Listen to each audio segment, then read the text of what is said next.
Sunrise വാലിയിലെ ഇന്നത്തെ ദൗത്യം പൂർത്തിയാകുന്നു. 3 ഘട്ടമായി 24 കമാൻഡോ സംഘമാണ് ഇന്നത്തെ തെരച്ചിൽ നടത്തിയത്. സൺറൈസ് വാലിയിൽ നിന്ന് ഇന്ന് ഒരു ശരീരഭാഗം ലഭിച്ചു.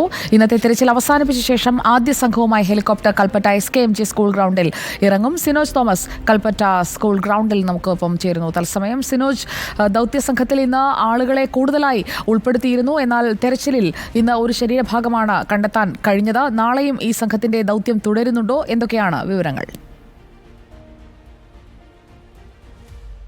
സുജയപാർവതി എയർലിഫ്റ്റിംഗ് പൂർണ്ണമായും ഉപേക്ഷിച്ചിരിക്കുന്നു. അതായത് എല്ലാ ക്രമീകരണങ്ങളും ഒരുക്കിയിരുന്നു. കൽപ്പറ്റ ഗ്രൗണ്ടിൽ ഹെലിപ്പാഡ് ഒരുക്കി കാത്തിരുന്നതാണ് സൈന്യം. പക്ഷേ പ്രതികൂല കാലാവസ്ഥ കാരണം 4:45 ആ ദൗത്യം ഉപേക്ഷിച്ചതായി സൈന്യം അറിയിക്കുകയും അവർ മടങ്ങുകയും ചെയ്തിരിക്കുന്നു. അതായത് ഇന്ന് രാവിലെ 10 മണിയോടുകൂടി ഈ സൺറൈസ് വാലിയിലേക്ക് പുറപ്പെട്ട 24 പേർ അടങ്ങുന്ന ഈ ദൗത്യ സംഘം അവർ ഇനി ഈ വഴിയിലൂടെ സൂചിപ്പാറ വഴി അതിദുഷ്കരമായ പാതയിലൂടെ നടന്നു വേണം വയനാട്ടിലെത്താൻ.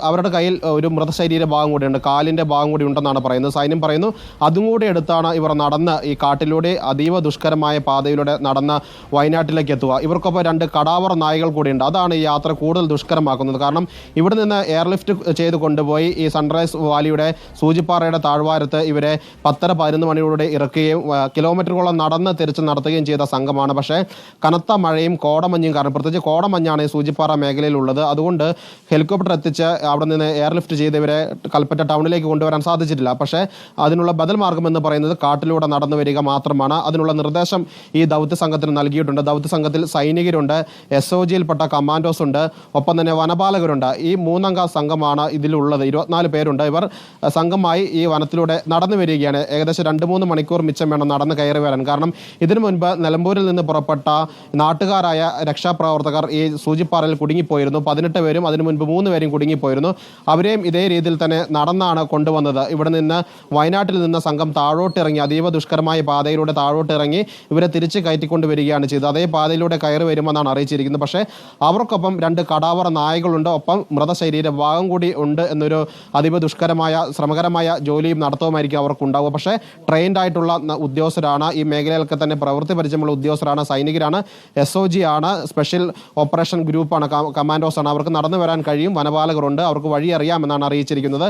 ഏതായാലും ഹെലികോപ്റ്റർ വഴിയുള്ള എയർലിഫ്റ്റിംഗ് പൂർണ്ണമായി ഉപേക്ഷിച്ചിരിക്കുന്നു. അവർ കാട്ടുപാതയിലൂടെ സൂചിപ്പാറയിൽ അതീവ ദുഷ്കരമായ ചെങ്കുത്തായ പാതയിലൂടെ കരിങ്കല്ലൊക്കെ നിറഞ്ഞ പാറക്കൂട്ടങ്ങൾ നിറഞ്ഞ വന്യമൃഗശല്യമുള്ള കാട്ടിലൂടെ നടന്ന് വയനാട്ടിലേക്ക് എത്തുകയാണ്. ഓപ്പറേഷൻ സൺറൈസ് വാലിയുടെ 3-ാം ദിനത്തിലാണ് ഇങ്ങനൊരു സംഭവം ഉണ്ടായിരിക്കുന്നത്. പക്ഷേ പ്രതികൂല കാലാവസ്ഥയാണ് പ്രശ്നമായത്. ഇന്ന് രാവിലെയും ഏറെ വൈകിയാണ് ഈ ഓപ്പറേഷൻ തുടങ്ങിയത് തന്നെ. സാധാരണ 7:30 മണിക്കൊക്കെ തുടങ്ങുന്ന ഓപ്പറേഷൻ 10 മണിക്കാണ് ഇന്ന് തുടങ്ങിയത്. വൈകി തുടങ്ങിയ ഓപ്പറേഷൻ അവസാനിക്കുന്ന ഘട്ടത്തിലും ഈ കാലാവസ്ഥ പ്രതികൂലമായി മാറി. അങ്ങനെയാണ് കാട്ടിലൂടെ നടന്നു വരേണ്ട ഒരു സാഹചര്യം വന്നിരിക്കുന്നത്.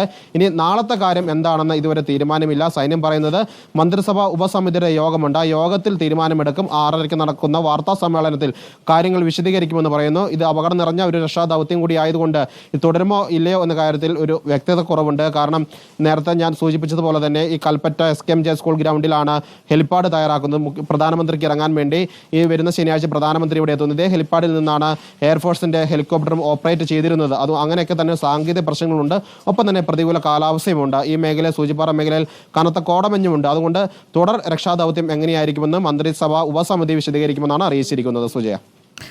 ഓക്കെ, സിനോജ് തോമസ് ആണ് വിവരങ്ങൾ നൽകിയത്. ഏറ്റവും പുതിയ വിവരങ്ങളാണ്. 24 അംഗ സംഘം നടന്ന് കയറണം, എയർലിഫ്റ്റിംഗ് സാധ്യമല്ല, അതിനാൽ അത് ഉപേക്ഷിക്കുകയാണ്.